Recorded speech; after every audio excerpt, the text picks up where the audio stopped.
Di sebuah kamar pengantin, di rumah yang cukup besar, terjadi pertengkaran sepasang pengantin baru sehabis melakukan malam pertamanya. "Dasar wanita jalang, kamu sudah tidak perawan lagi," teriak Jamal dari dalam kamar. "Maksud kamu apa, Mas?" tanya Purwati masih belum mengerti. "Lihat ini." Jamal menunjuk pada spray yang tidak ada bercak darah. "Apa?" Purwati masih terlihat bingung. "Tidak ada bercak darah. Berarti kamu sudah tidak perawan sejak sebelum malam pertama kita." Suara itu kencang. "Astaga, Mas, kenapa ucapan seperti itu bisa keluar dari mulutmu? Aku tidak sehina seperti yang kamu bayangkan, Mas." Suara Purwati bergetar. Bulir-bulir bening mulai jatuh membasahi pipi. Purwati kemudian terisak. Kejadian itu terjadi pagi-pagi sekali. Keributan yang membuat orang-orang di rumah itu bingung dan bertanya-tanya apa yang sedang terjadi pada mereka. Jamal keluar dari kamarnya. Beberapa anggota keluarga sudah berkumpul di ruang tamu. Posisi kamar dekat dengan ruang tamu. "Ada apa toh? Pagi-pagi sudah ribut?" tanya ibu Jamal. "Lihat ini, Bu, tidak ada bercak darah." Jamal memperlihatkan spray yang ia tarik paksa dari dalam kamar. Sementara Purwati masih menangis terseduh-seduh di kamarnya. Wajahnya ia benamkan pada kedua kaki yang ia peluk erat. "Jadi mantuku tidak perawan karena kamu? Lalu sama siapa?" tanya ibu Jamal. "Tentu saja sama orang lain, Bu," kata Jamal masih dengan suara lantang. "Astagfirullah, jadi mantuku itu bukan orang baik-baik." Kini ayah Jamal mulai ikut bicara. "Buktinya sudah sangat jelas, Pak," kata ibu Jamal. Jamal lalu keluar dari dalam rumah sambil menarik keluar spray malam pertama mereka. Berjalan menuju jalanan yang berada tepat di depan rumah. Orang-orang sudah mulai berlalu lalang. Jamal terus saja berteriak-teriak. "Lihat ini, lihat, tidak ada bercak darah," dengan suara sekeras-kerasnya. Tentu saja orang-orang paham dengan maksud Jamal, bahwa Purwati sudah tidak perawan sebelum malam pertama itu terjadi. Gosip pun menyebar dengan cepat. Terlebih lagi, Jamal berjalan mengelilingi kampung sambil menyeret spray itu. "Tidak kusangka Purwati yang terlihat polos ternyata sudah tidak perawan sejak sebelum menikah," ucap ibu-ibu yang sudah bergerombol. "Kasihan ya Jamal, dia mendapat istri yang jauh lebih buruk dari seorang pelacur. Pelacur melakukan itu karena uang. Purwati melakukan itu mungkin karena gatal." "Iya, tidak kusangka." Jamal terus berkeliling kampung sambil berteriak-teriak. Spray itu akan ia tujukan pada semua orang yang berpapasan dengannya. "Yang sabar ya, Ma. Mungkin ini ujian dari Tuhan," kata seseorang yang ditemuinya di jalan. "Ini bukan ujian, tapi ini kebodohan karena telah menjadikan Purwati sebagai istri. Aku sangat menyesal." Jamal belum kembali. Sementara itu, di rumah keluarga Jamal, Purwati sedang menjadi bulan-bulanan keluarga Jamal. "Dasar wanita jalang, kami menyesal menjadikan kamu menantu. Cepat, pergi dari rumah ini. Kami tidak sudi satu rumah dengan seorang pezinah," usir ibu Jamal. Purwati duduk bersimpuh meminta maaf dan ingin memberi penjelasan. Namun, kedua orang tua Jamal tentu saja tidak akan percaya begitu saja. Sungguh, aku tidak pernah tidur sekalipun dengan pria manapun selain Mas Jamal," Purwati berucap dengan nada memelas. "Alah, omong kosong. Kalau penjahat ngaku, penjara penuh," kata ayah Jamal. Cepat pergi dari rumah ini," usir ibu Jamal lagi. Purwati pun keluar dari rumah itu dengan pakaian dan rambut yang masih acak-acakan. Selanjutnya, sepanjang jalan, mata-mata warga seakan mengejek dan mengutuk. Pandangan mata Purwati kosong, berjalan seakan tanpa jiwa. Rumah orang tua Purwati berada di ujung kampung. Purwati sudah sampai di rumah kedua orang tuanya sedari tadi sembari membawa tangisan yang ia bawa dari rumah keluarga Jamal. Tentu saja, kedua orang tua Purwati bingung bukan kepalang. "Ada apa, Nduk?" tanya ibu Purwati.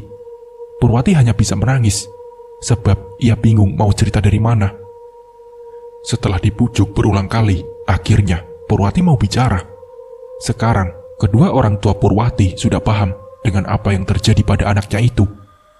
Tiba-tiba, dari depan rumah, terdengar riuh orang-orang yang entah datang sejak kapan. Purwati, keluar!" teriak seseorang dari pintu depan. Kedua orang tua Purwati pun keluar. lalu mengedarkan pandangan ke halaman di mana sekarang sudah banyak orang di depan rumah mereka. "Ada apa ini ramai-ramai?" tanya ayah Purwati. "Mana Purwati?" tanya Jamal. "Iya, ini ada apa?" tanya ayah Purwati lagi. "Suruh dia keluar," bentak Jamal. Ibu Purwati kembali ke dalam rumah, lalu kembali sembari menggandeng anaknya. "Mulai saat ini, kamu bukan lagi istriku. Aku ceraikan kamu saat ini juga," teriak Jamal. "Mas, tolong percaya sama aku. Kamu itu suamiku. Siapa lagi kalau bukan kamu yang percaya sama aku?" ucap Purwati terseduh-seduh. "Justru aku adalah orang yang paling tidak percaya sama kamu," teriak Jamal lagi. "Dasar perempuan jalang, kami minta ganti rugi buat pengeluaran yang harus kami keluarkan buat pernikahan ini," pekik ibu Jamal. Ayah Purwati menghela napas pasrah. "Berapa?" tanya ayah Purwati. 50 juta, kata ayah Jamal. "Ah, apa? Berapa?" tanya ibu Purwati seakan ia salah dengar. 50 juta, bentaknya. "Banyak sekali," kata ayah Purwati. "Ini juga sebagai ganti rugi karena nama baik keluarga kami yang ikut tercoreng karena pernikahan ini." Kami tidak punya uang sebanyak itu," ucap ayah Purwati. "Enggak, kami tidak mau tahu. Kalau tidak, kami akan bawa kasus ini ke polisi," ancam ayah Jamal. "Baiklah, akan kami usahakan," jawabnya. "Kami tunggu, jangan terlalu lama, sebab kesabaran kami ada batasnya." Mereka pun membubarkan diri pulang ke rumah masing-masing. Purwati langsung berlari masuk ke dalam kamarnya. Purwati terus menangis di dalam kamarnya. Ia sama sekali tidak menyangka nasibnya akan berakhir seperti ini. Kebahagiaan seakan-akan tercabut secara paksa hanya dalam sekejap. "Duk, buka pintunya," bujuk ibu Purwati sembari menahan tangis. Tidak ada jawaban, hanya isak tangis yang sedari tadi terdengar dari dalam kamar. "Duk, bapakmu mau ngomong sebentar," kata ibu Purwati lagi. Kini tangisan sudah tidak bisa ia tahan lagi. Purwati bangun dari atas kasur dan kemudian berjalan ke arah pintu untuk membukanya. Mata Purwati begitu sembab. Ayah Purwati masuk ke dalam kamar Purwati. Ibu Purwati kemudian menyusul di belakangnya. Ayahnya duduk di samping anaknya di pinggir kasur, sementara ibunya hanya berdiri. "Duk, kenapa kamu sampai tega mencoreng muka bapak? Apakah selama ini masih kurang didikan bapak buat kamu?" Ada rasa kecewa dari setiap kata-kata ayahnya itu. Sementara itu, ibu Purwati hanya bisa menangis dan terus menangis. Rasa malunya sudah sangat besar. Bapak sudah mendidik Purwati dengan sangat baik. Purwati tidak mungkin melakukan hal yang dilarang sama agama, Pak. Bapak harusnya tahu itu. Purwati terisak-isak. Bapak tidak percaya. Tapi bukti sudah sangat kuat. Kamu sudah tidak perawan sebelum malam pertama itu terjadi. Bapak yang Purwati harapkan percaya sama Purwati. Sebab suami Purwati sendiri tidak percaya dan sudah memfitnah Purwati dengan kejam. Tangisan Purwati semakin kencang dan menjadi-jadi. Bapak tahu sendiri, Purwati jangankan punya pacar, keluar rumah saja ia tidak pernah kecuali sama kita. Sang ibu akhirnya mencoba membela Purwati. Tak tega buah hati yang ia kandung selama 9 bulan menjadi cemoohan orang-orang. Tapi bisa saja ketika kita tidak ada di rumah, Purwati melakukan itu dengan seorang pria. Ayah Purwati mulai tidak percaya dengan anaknya sendiri. Bapak tidak percaya sama anaknya sendiri. Suara ibu Purwati meninggi. Sekarang tidak, dia sudah merusak nama baik keluarga kita. Lantang tangan ayah Purwati sembari menggebuk kasur. Sumpah demi Tuhan, Pak. Suara Purwati begitu lirih. Coba sebutkan pria mana yang sudah tidur dengan kamu. Nanti Bapak akan paksa dia untuk menikahi kamu. Ayah Purwati terus mendesak. Demi Tuhan, Purwati tidak sehina itu, Pak. Ayah Purwati semakin murka. Tidak ada cara lain selain kamu jujur, Duk, agar nama baik keluarga kita tidak semakin hancur. Coba katakan pria mana yang sudah tidur sama kamu. Ayah Purwati kini mulai berkacak pinggang. Demi Tuhan, Purwati tidak sehina itu, Pak. Kembali Purwati dengan suara lirih. Suaranya datar tanpa emosi sedikit pun. Tatapan Purwati semakin kosong. Cepat jawab. Teriak ayah Purwati, hampir menampar pipi anaknya. "Demi Tuhan, Pak, Purwati tidak sehina itu," jawab Purwati. "Dok, kamu tidak apa-apa?" tanya Ibu Purwati. "Demi Tuhan, Purwati tidak sehina itu, Bu." Kembali kata-kata itu yang keluar dari mulut Purwati. Ucapan itu terus-menerus ia ulang, bahkan ketika ayah dan ibunya sama sekali tidak bicara. Ayah dan ibu Purwati saling pandang. Dan lagi, "Demi Tuhan, Purwati tidak sehina itu."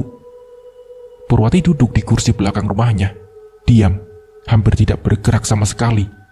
Tanpa ada suara sedikit pun keluar dari mulutnya. Bahkan panggilan dari ibunya pun tidak ia gubris. "Duk, masuk, makan dulu," panggil ibunya dari dapur. Purwati tidak menjawab, malah ia tertawa terbahak-bahak. Kemudian dalam sekejap, wajahnya berubah kembali menjadi murung. "Duk, masuk, sudah mau maghrib," kata ibunya mendekati anaknya dengan ramah. Akan tetapi, Purwati tidak merespon sedikit pun. Ibu Purwati membelai rambut anaknya dengan tulus. Seketika, Purwati menoleh dan mendelik. "Demi Tuhan, Purwati tidak sehina itu," teriak Purwati geram. "Duk, ini ibu, Duk." Ibu Purwati menyeka air matanya yang begitu saja jatuh. Purwati memundurkan kepalanya, lalu memicingkan matanya. "Bu, demi Tuhan, Purwati tidak sehina itu." Akhirnya, kesadaran Purwati mulai kembali. "Iya, ibu percaya, Duk." Ibu Purwati kembali membelai rambut anaknya. Purwati kembali memalingkan wajah, menatap kosong pohon-pohon yang ada di belakang rumahnya. "Masuk yuk, udah maghrib. Aku masih ingin di sini, Bu." "Ya sudah, pokoknya kalau sudah azan, kamu harus masuk ya." Meski tersenyum, sesungguhnya ada rasa pilu di lubuk hati Ibu Purwati yang paling dalam. Kembali tidak ada jawaban, Ibu Purwati kembali masuk ke dalam rumah. Sejak kejadian yang menggemparkan itu, Purwati mengurung diri di dalam kamar, tanpa tidur dan makan sedikit pun selama 3 hari 3 malam. Setelah dibujuk oleh ibunya, Purwati akhirnya mau makan, meski hanya sedikit. Selain itu, Purwati juga sudah enggan bertemu dengan orang-orang, bahkan dengan ayahnya sendiri. Hanya ibunya saja yang bisa berkomunikasi dan juga membuat kesadaran Purwati kembali normal, meski hanya sebentar saja. Ayah Purwati tentu saja menjadi orang yang paling menanggung malu. Sebagai kepala keluarga, ia dianggap gagal mendidik anaknya dengan baik. Bahkan beberapa warga sudah tidak mau lagi berurusan dengan keluarga Purwati. Sial, semua orang sekarang tidak ada yang mau memberi pekerjaan pada bapak. Sudah 5 hari sejak kejadian itu, mata orang-orang seakan melihat bapak ini orang yang sangat hina. Ayah Purwati yang baru datang langsung marah-marah. "Yang sabar toh Pak, ini ujian dari Tuhan. Gara-gara anak sial, entah dosa apa sampai bapak punya anak seperti itu. Pak, jangan ngomong seperti itu. Bagaimanapun juga Purwati itu anak kita satu-satunya. Mungkin memelihara anak anjing jauh lebih berguna." Kalimat itu begitu mudah keluar dari ayah Purwati. Brek! Terdengar suara piring pecah di banting. Kalau bapak sudah tidak menganggap Purwati sebagai anak, tidak apa-apa. Tapi jangan sekali-kali menghina anakku yang aku kandung selama 9 bulan. Emosi Ibu Purwati tiba-tiba saja memuncak, tidak bisa ditahan lagi. Memang dia bukan anak bapak lagi. Tidak sudi memiliki anak yang hanya bisa membuat malu keluarga. Kedua orang tua Purwati tidak menyadari anaknya sudah berdiri di dekat mereka sedari tadi. Ayah Purwati yang menyadari itu membuat emosinya semakin memuncak. "Sini kamu, anak sialan." Ayah Purwati segera mendekati tempat di mana sekarang Purwati berdiri, menjambaknya, kemudian menyeretnya masuk ke dalam kamar. Ibu Purwati yang mencoba menolong anaknya tak kuasa melawan tenaga seorang laki-laki. Ibu Purwati jatuh terdorong oleh suaminya. Kepalanya kepontok sisi meja, darah segar mengucur. Ibu Purwati memegangi kepalanya. "Jangan sekali-kali mencoba menolong anak sialan itu. Camkan itu," bentak ayah Purwati. Beberapa tetangga yang mendengar keributan mulai berdatangan, mencoba mencari tahu apa yang sedang terjadi di rumah itu. "Assalamualaikum," terdengar suara mengucap salam dari pintu depan. "Ingat, jangan bilang apa-apa kalau ingin tidak terjadi apa-apa pada Purwati." Kembali, ayah Purwati memperingatkan istrinya. Ibu Purwati yang sedang menahan sakit hanya mengangguk. Ayah Purwati berjalan ke arah pintu depan. "Ada apa Pak RT?" tanya Ayah Purwati. "Tadi kata warga terdengar keributan dari rumah ini. Apa benar?" tanya Pak RT. "Oh iya, Purwati mendorong ibunya sampai jatuh dan kepentok meja." Ayah Purwati mulai mengarang cerita. "Boleh saya lihat?" tanya Pak RT. "Oh, silakan masuk, tapi cukup Bapak saja. Yang lain biar di luar." Pak RT masuk ke dalam rumah untuk mengecek. Lalu ia mendapati Ibu Purwati masih terduduk di lantai sembari memegangi kepalanya yang mengeluarkan darah. "Ibu tidak apa-apa?" tanya Pak RT. Namun Ibu Purwati tidak menjawab. Ibu Purwati mengalami pusing yang tidak terkira, hingga kemudian ia jatuh pingsan. Ayah Purwati dan Pak RT kemudian membawanya ke puskesmas terdekat. "Sebaiknya dikurung saja Pak, sebab bisa membahayakan orang lain. Kalau dia ada di luar, bisa saja akan ada korban lainnya. Dan tentu Bapak harus bertanggung jawab selaku orang tuanya." "Iya Pak, saya memang sudah mengurungnya sejak tadi." Sekembalinya dari puskesmas, Ayah Purwati kembali marah-marah.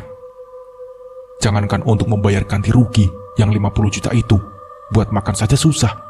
Sebab orang-orang tidak mau lagi memberi pekerjaan. Kata-kata itu kembali diulang. Ibu Purwati hanya menunduk sedih. "Jual saja rumah ini, kita bagi 2. Biar bagian ibu yang buat bayar ganti rugi." "Apa? Jual rumah? Lalu kita mau tinggal di mana?" tanya Ayah Purwati. "Ibu akan kembali ke rumah orang tua ibu. Bapak silakan tinggal di mana saja." "Maksudmu apa?" tanya Ayah Purwati lagi. "Setelah rumah ini laku, kita bercerai secara baik-baik." Plak! Tamparan mendarat di pipi Ibu Purwati. Suara gedoran pintu terdengar dari dalam kamar Purwati. "Diam, diam kau anak sialan. Gara-gara kamu keluarga kita hancur," teriak Ayah Purwati. "Purwati, Purwati!" Suara dari Ibu Purwati sangat lirih. Kembali suara gedoran pintu terdengar. "Anak kurang ajar." Ayah Purwati mendekati pintu, membuka kunci lalu segera masuk. Plak! Suara tamparan ke pipi Purwati jauh lebih keras. "Jangan apa-apakan ibuku," teriak Purwati. "Jangan berisik. Aku menyesal punya anak hina seperti kamu." Ayah Purwati tidak lagi menyebut dirinya bapak. Ia sama sekali sudah tidak menganggap Purwati sebagai anaknya. Purwati tiba-tiba saja terseduh-seduh. Purwati lemas dan kemudian terduduk. Ayah Purwati kembali mengunci Purwati dalam kamar.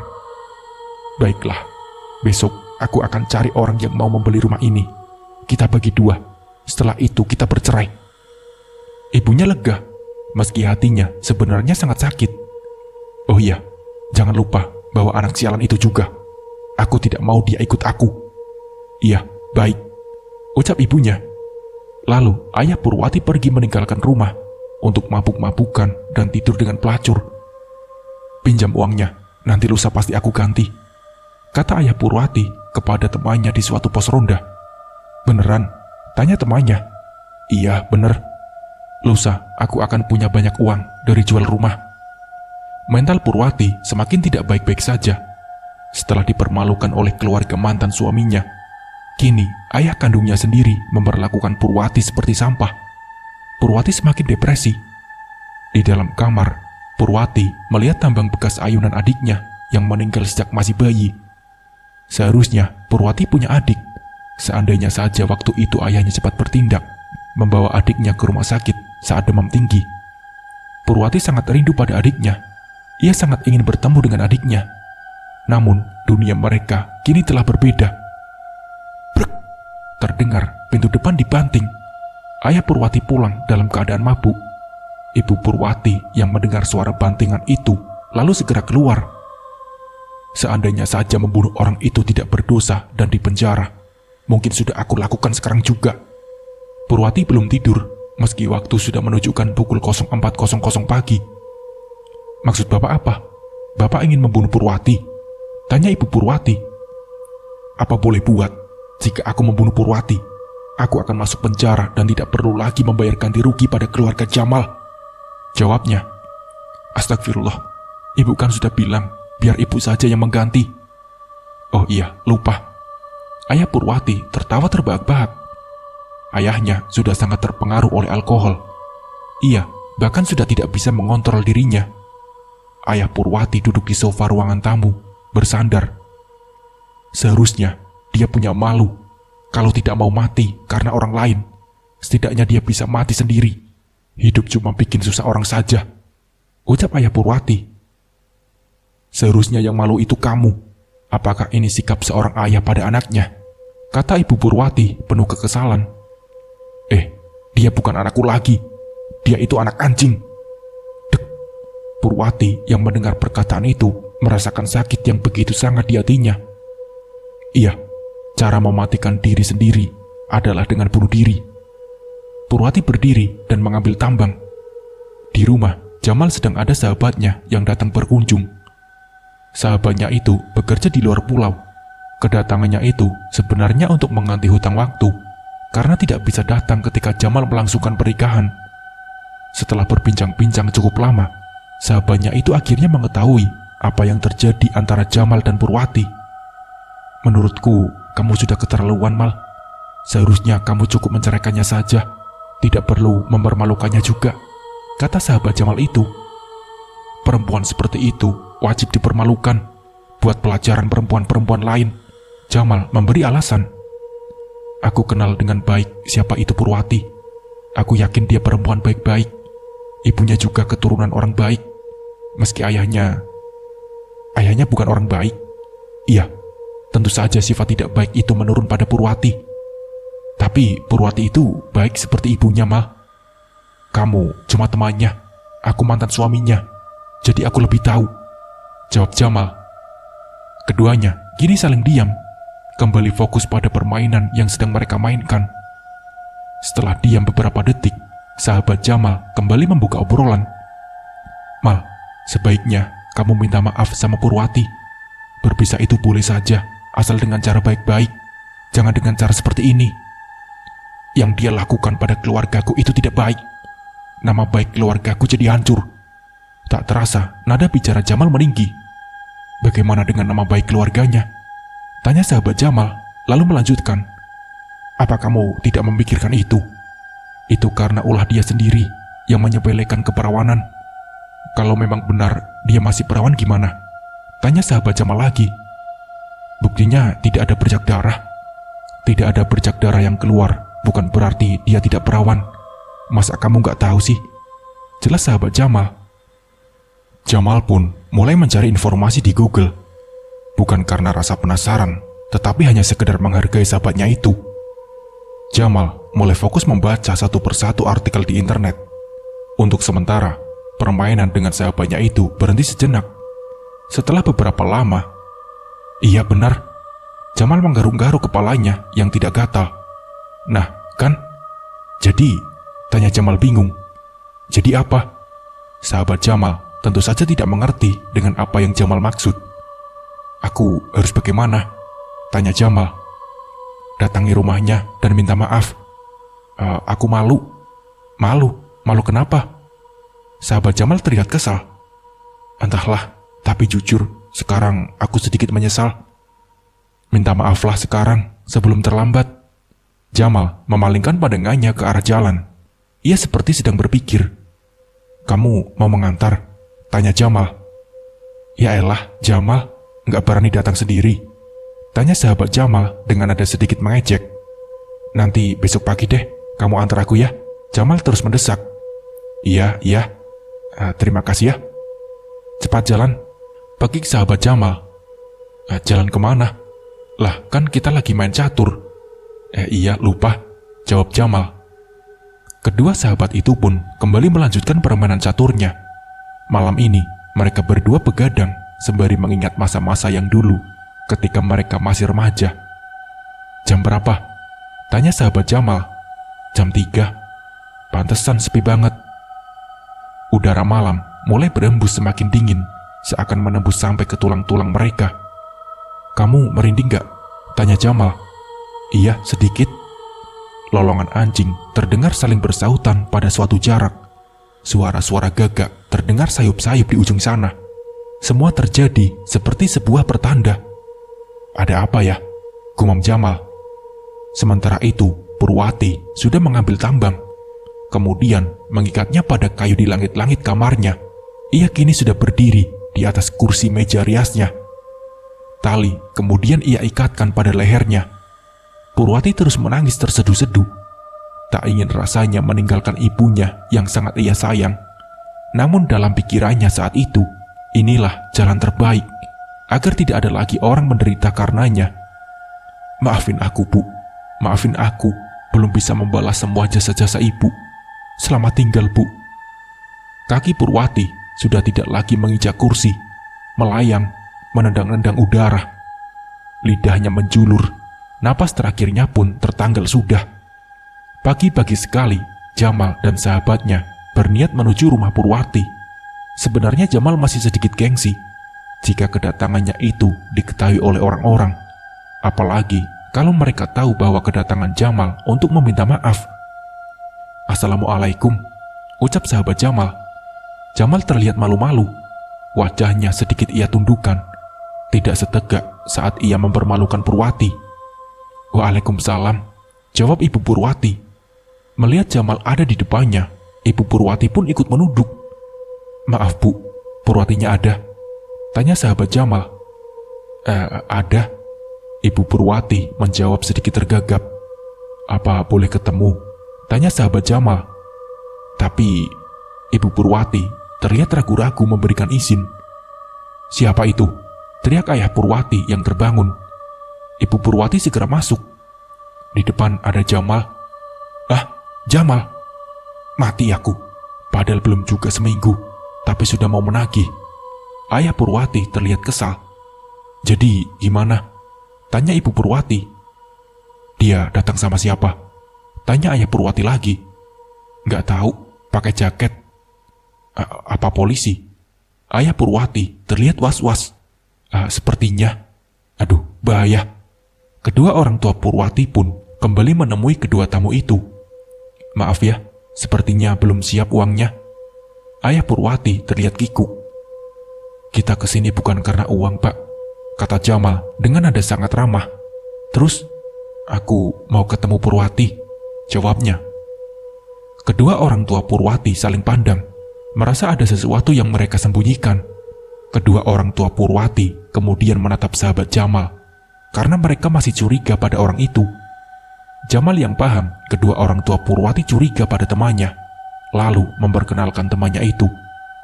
"Oh, perkenalkan, ini temanku." Sahabat Jamal mengulurkan tangannya, lalu bergantian bersalaman dengan kedua orang tua Purwati. "Teman Purwati juga, Pak," kata sahabat Jamal. "Oh, syukurlah." Ayah Purwati mengelus dadanya. "Silakan masuk," kata Ibu Purwati. Keduanya masuk diikuti oleh kedua orang tua Purwati. "Silakan duduk." Keduanya pun duduk. "Mau minum apa?" tanya Ibu Purwati. Tidak usah, Bu. Aku datang ke sini karena ada yang mau aku bicarakan sama dia," ucap Jamal. "Purwati masih di kamarnya, mungkin masih tidur." "Oh, ya sudah, kami tunggu saja, Bu," kata sahabat Jamal. Sejak kedatangan mereka di rumah orang tua Purwati, teman Jamal lebih banyak bicara daripada Jamal itu sendiri.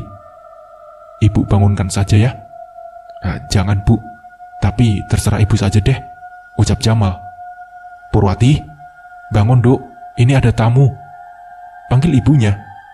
Ibu Purwati kembali ke ruang tamu, duduk sembari menunggu anaknya keluar untuk menemui tamu. "Maaf, biasanya sih jam segini udah bangun. Tapi," ucap Ibu Purwati terhenti. Ada hal yang tidak enak ia ucapkan. "Tapi apa, Bu?" tanya teman Jamal. Sejak kejadian itu, kembali Ibu Purwati tidak berhasil melanjutkan ucapannya. "Iya, aku paham, Bu. Kenapa Purwati tidak juga keluar ya? Nanti ibu bangunkan lagi." Ibu Purwati berdiri. "Siapa tahu Purwati masih ngantuk, Bu. Sudah, gak apa-apa, ibu bangunkan ya." Ibu Purwati pun berjalan meninggalkan ruang tamu. "Purwati, bangun, Duk, ada tamu." Ibu Purwati memanggil, sembari mengetuk-ngetuk pintu. Tak ada jawaban sama sekali. Ibu Purwati mengetuk pintu lagi, lebih kencang berkali-kali. Kembali tidak ada jawaban. Ibu Purwati mulai berpikiran yang macam-macam. "Nak, tolong, Purwati masih tidak menjawab sama sekali.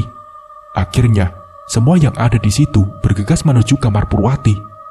Semua orang mengetuk pintu secara bergantian, namun tetap saja tidak ada jawaban. Jalan terakhir adalah mendobrak pintu itu. Beberapa kali didobrak, pintu belum juga berhasil terbuka. Hingga setelah didobrak berulang kali, pintu berhasil terbuka. Brek! Terlihat sesosok tubuh menggantung dengan tambang menjerat lehernya. Ibu Purwati seketika menjerit. Tubuh Jamal bergetar dengan hebat, kakinya lemas, kemudian tersungkur. "Aku terlambat," ucap Jamal lirih. Jamal pun tak sadarkan diri lagi.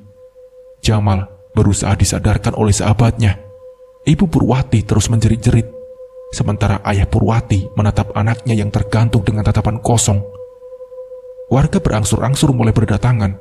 Mereka begitu terkejut melihat Purwati meninggal dengan cara tragis seperti ini. Rasa benci seketika berubah menjadi rasa iba. Beberapa ibu-ibu yang melihat Purwati tergantung pun ikut menangis. Padahal selama beberapa hari ini, merekalah yang menggunjing dari satu tempat ke tempat lainnya. Ada hal yang membuat warga merasa aneh. Darah menetes dari dalam rok Purwati. Mereka yakin itu dari kemaluannya. Ibu-ibu yang bergerombol mulai berbisik-bisik.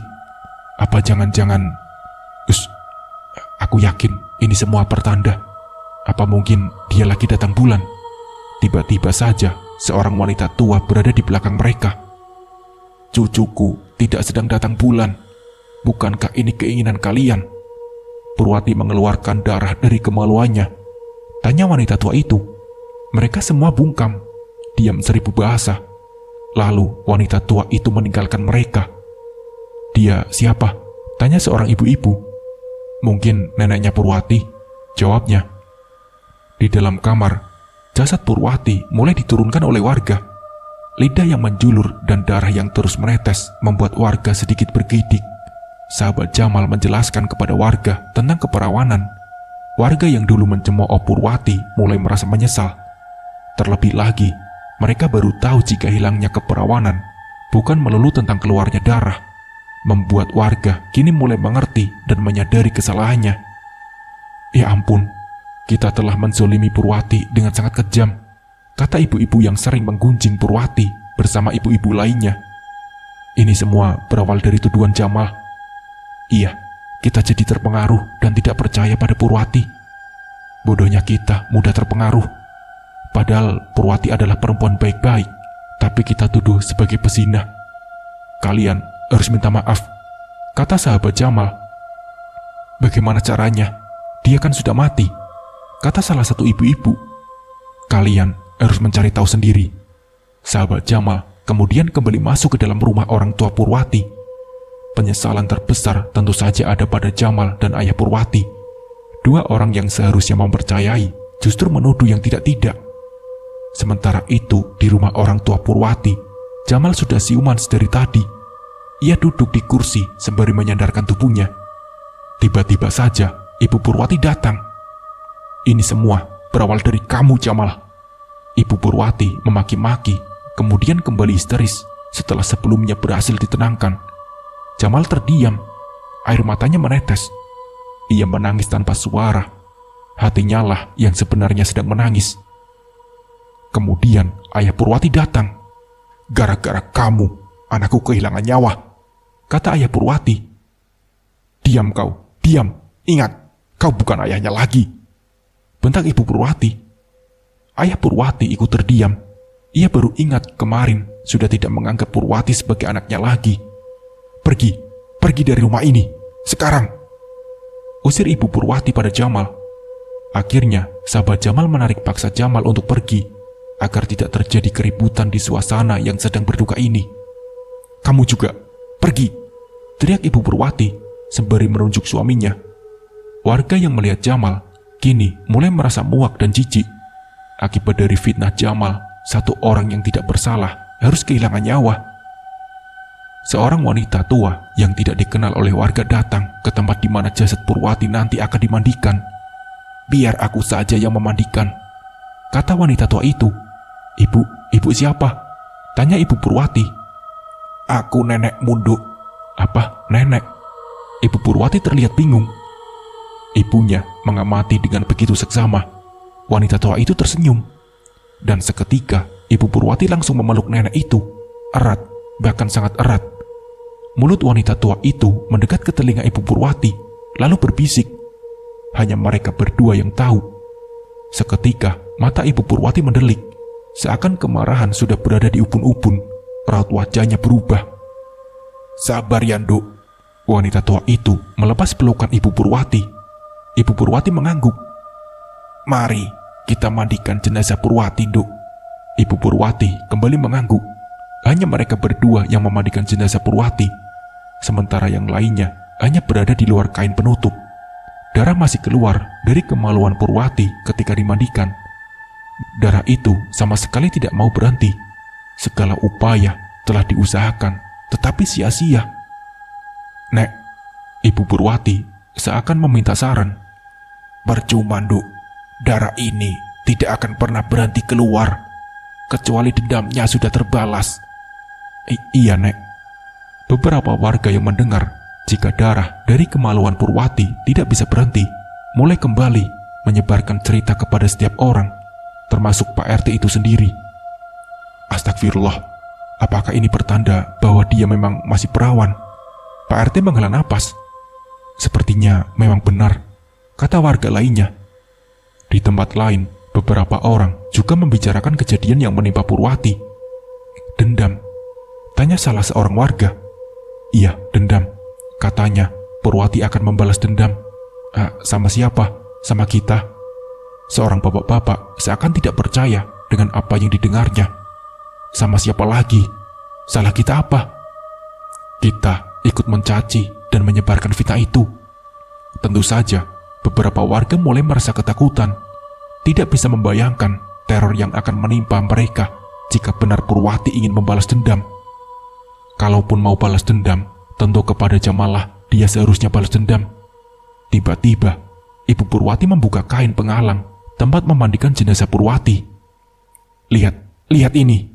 Hei orang-orang, lihatlah kemaluan anakku. Terus mengeluarkan darah. Kalian menginginkan ini bukan?"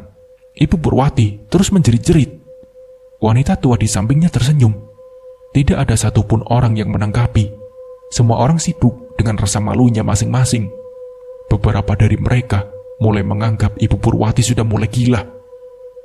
"Kalian sekarang tahu, inilah cara Tuhan menunjukkan kebenaran kepada kalian," teriak Ibu Purwati lagi. Tetap tidak ada yang berani menjawab. Hingga jenazah Purwati dikafani, darah tak kunjung mau berhenti. Orang-orang dibuat kebingungan, seakan-akan darah tak pernah ada habisnya. Mulailah para warga merasa sudah diteror oleh sosok Purwati.